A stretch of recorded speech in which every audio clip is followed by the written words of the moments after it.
ჩატარებული გამოძიებით ამ ეტაპზე გამოვლენილია, რომ ლც უცხო ქვეყნის ერთ-ერთ მოქალაქეს თავისი კავშირების მეშვეობით საქართველოში ერთწლიანი ბინადრობის ნებართვის მოპოვების უზრუნველყოფას შეჰპირდა, რის სანაცვლოდაც 5600 ამერიკული დოლარი მოსთხოვა.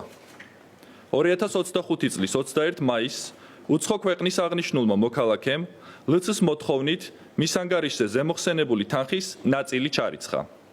ამის შემდგომ ლც მას სისტემატურად უკავშირდებოდა და დარჩენილი თანხის გადახდას დაჟინებით სთხოვდა.